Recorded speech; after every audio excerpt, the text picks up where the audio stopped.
I'm supposed to be working right now, but I can't help staring out the window, watching the sun go down, watching the sky grow dark, watching the wind blowing through the branches. I took an impromptu trip to the coast for a few days, just to kind of take a little break, have a little me time, get some last minute work done before Christmas. I wouldn't normally take such a weird sudden trip so close to Christmas, but I've been trying to be more spontaneous, trying to make more memories.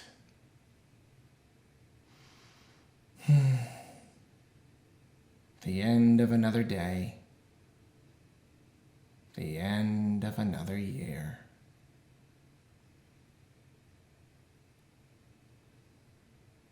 Here are my top 7 games of 2021.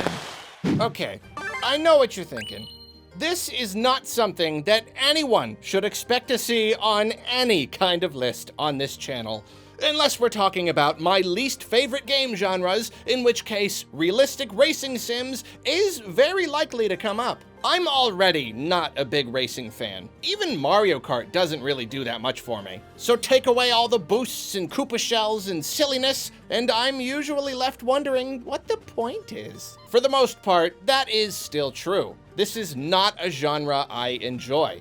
In fact, this game, Forza Horizon 5, isn't even a game I've really played. I've grumbled and mashed the A button through cutscenes, I've avoided any kind of story or mission content, and I've always just picked whatever car was put in front of me first without caring about any of the customization stuff. All I've been doing with Forza Horizon 5 is driving around. And frankly, it's been awesome. Even if I don't care for racing games, the simple act of driving fast is always fun in short sessions. Barreling around like a madman is a good, silly time. But more than anything, it's the way this game looks that keeps me coming back. Racing games have always felt like the best way to see what level of realism a console is capable of, and Forza Horizon 5 takes on the task with aplomb. I've been playing on my Xbox Series X on my big OLED TV, and the experience has been glorious. The huge open map is positively gorgeous, with lush forests and orchards and beaches and little towns and seemingly endless roads to explore. Even though you're expected to speed past all this stuff, it's rendered in such meticulous, exquisite detail that you can come to a stop and still feel like you're looking through a window into the real world, especially thanks to the mega crisp native 4K resolution. Sometimes I'll switch to first person and just putter around real slow, and I forget I'm even driving a car.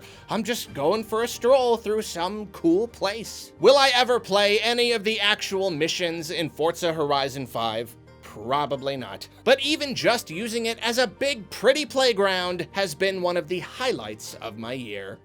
I waited so long for a new Pokemon Snap game. A lot of us did. With every new Nintendo console that hit the market sporting a gyroscope or a camera or a second screen, or even all three, it became more and more absurd that the Pokemon Company wasn't utilizing any of it to make a new Pokemon Snap. Well, for whatever reason, in 2021, they finally decided to give us one. A new Pokemon Snap is almost everything you could want from a Pokemon Snap sequel. More levels to explore, level variants to keep things fresh, new tools, more to do, a bit more of a story, and a slick, modern presentation. It's a Jungle Cruise style ride full of surprises. And heading through any level the first time is especially exciting. The Pokemon roster is so much bigger now than it was back in the day, so spotting one of your favorites and observing them in their natural habitat is a thrill. It's a game that makes the world of Pokemon seem so real and alive. I do think the game's got some issues, and coming so long after the first one,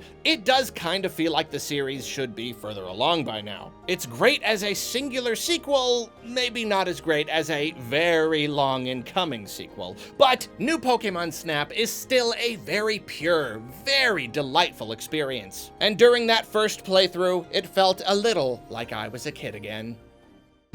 Speaking of Pokemon, here's a game that has drawn many comparisons to it. Monster Hunter Stories 2 is a turn-based monster collecting game that takes place within the world of Monster Hunter. But instead of hunting the monsters, you befriend, breed, care for, and ride them so they can be used to hunt other monsters. The combat is just terrific. It's super slick and zippy, with a ton of strategy involved. The game does an incredible job of adapting Monster Hunter gameplay to fit a turn-based format. Fights come down to both playing well and understanding your foes. Your main character can use a variety of weapons, and you can switch between them to fit the situation. You use the stuff you collect to craft armor with all sorts of different perks. Then, the concept of befriending the monsters you usually just slay is amazing. There are a ton of different monsters to collect and train with a very deep breeding and skill system. There's a big world to explore, infinite monster dens to raid, endless stuff to do, and not a bad little story. The performance is pretty poor on the overworld, but it's still a blast to ride around fighting and collecting stuff. Basically, just to kind of sum all this up,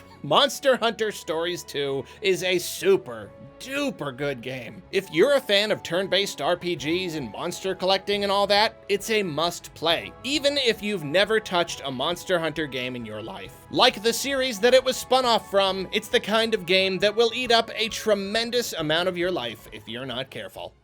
This next game isn't exactly a game, but more like a piece of a different game.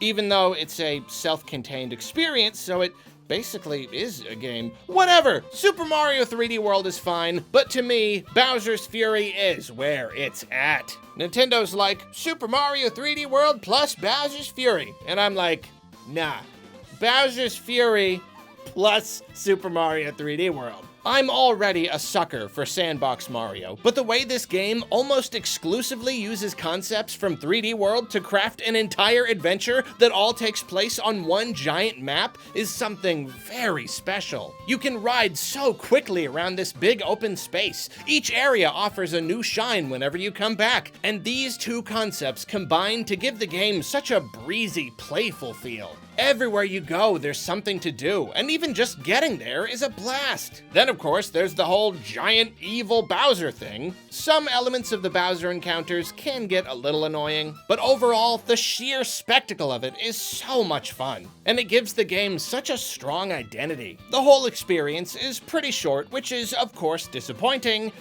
and yet, there's something refreshing about the length. It's great fun to just sit down and 100% it in an evening. Bowser's Fury was one of the best things to happen to me in 2021, and it's already proving to be an experience I want to return to again and again.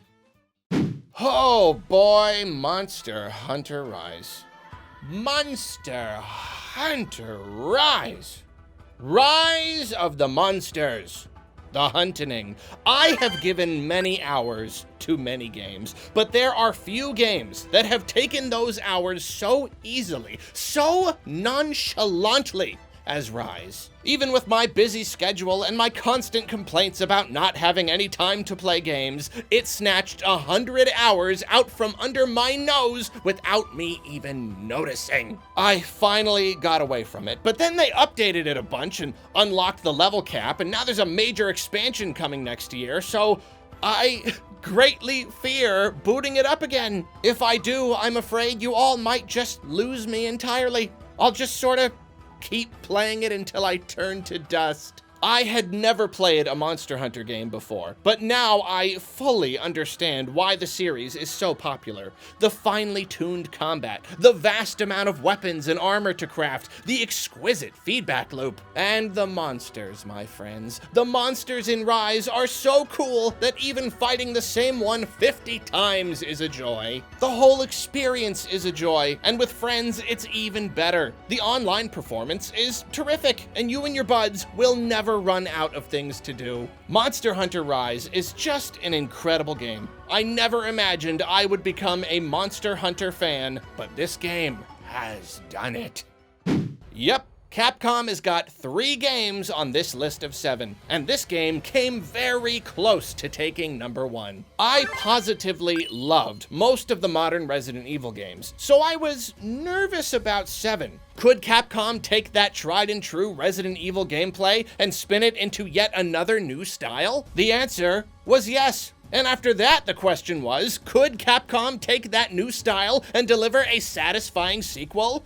And the answer was also yes! Resident Evil, Village, /8, $, the video game, or whatever I'm supposed to call it, is the perfect sequel to 7 in every conceivable way. It expands the scope, raises the stakes, continues the story, ups the action, diversifies the gameplay, adds new elements, everything. It somehow utilizes all the best elements of the series, offering a terrific mix of open areas to explore and return to multiple times, and more linear sequences with lots of scripted events. It's very combat heavy, yet still has just enough genuinely scary bits sprinkled in to keep you on your toes, including the single scariest sequence I've played maybe in any game ever. And of course, RE8 is positively gorgeous, with a bafflingly detailed world populated by larger-than-life monsters and characters. Tall vampire lady joke, haha. It's actually funny that now I've seen so many people liken the game to an amusement park, and one of the game's own producers says it's basically a theme park of horror, because that was exactly what I was thinking when I played it. Especially with the first-person perspective and grand, ever-changing spectacles, the game feels like a series of rides and shows, all meant to keep you constantly entertained. Resident Evil 8 is one of those rare games that left me feeling absolutely spoiled. No one deserves a game that good, that beautiful, that packed with awesome stuff. But there it is. It exists, and in fact, it's still waiting for me to come back and take advantage of that classic Resident Evil replayability. This series was already one of my favorites, but 8 made my love that much stronger. My number 1 game of the year is always so obvious. Well, maybe not that one year it was Yoku's Island Express. That was probably pretty unexpected, but usually it's easy to predict, and this year is no exception. There's no need to go on about this game's history, or how its announcement was like a blinding light in a dark, dark land, a cool wellspring in a scorching desert, a dollop of sour cream in an overly spicy burrito. To break it all down, Metroid Dread is 2 very important things: a Metroid game and very, very good. I really love Metroidvanias, but these days it's rare to find them outside of the indie space. That's why one of the best things Dread does is give us a level of polish that you normally get with a bigger studio. Forgetting about the abilities and level design and all that just for a moment, I've never played a game in this genre that feels this good. Movement is so fluid, and it makes both combat and traversal things of absolute joy. It's also amazing to finally see a Metroid game with HD visuals and slick, exciting, modern-looking cutscenes. What can I possibly say about any of it here in this tiny little space in a list video? At the time of this video's publication, I still have not done a full review of the game, and I do apologize and thank you all for your patience. I don't even know if it'll end up being a particularly long review, but however it ends up, I don't want to rush it. For the purposes of this video though, I can just say that yeah, Metroid Dread is really, really good. Honestly, looking at things a little more quote-unquote objectively, there is a chance that Resident Evil 8 might be my actual number 1 game of the year. It just accomplishes so much as a game, and definitely has a higher number of unforgettable sequences and sights. But you know what? In a list of personal favorites, it's okay to consider everything that influences your enjoyment of a game. And yes, I'll admit, the simple fact that this is a Metroid game is enough to bump it up to number 1. The sheer joy of playing as Samus in a new game in the long-neglected series, a game that we specifically thought would never happen.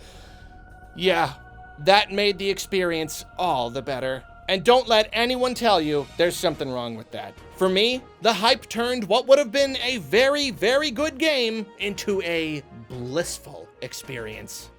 Only one honorable mention this year that would have probably made the list under other circumstances. World War Z was the one game this year that I did indeed get to play, but I did not dive into it fully and play to my satisfaction. I did a sponsored video on the game and really, really loved what I experienced. I'm always on the lookout for the next co-op zombie shooter to scratch that Resident Evil Revelations raid mode itch my friend Brian and I share. And I'm pretty darn sure World War Z fits the bill nicely. The gameplay is solid, fighting off massive hordes is really entertaining, and you can play each level a million times to earn XP and unlock weapons and skills and stuff. It's the perfect game to help you burn the hours away with your buddies. Unfortunately, I don't currently have any time to play co-op with my buddies, and Brian doesn't even have the game yet, so I've put it down for now. I'm pretty sure I would have had a lot of fun with it though. Maybe next year. Oh, like there's not enough to play next year already. Well, it's almost dark. Tomorrow I'll be heading back home. Guess I better get back to it. Boy, I sure do love that sky, though.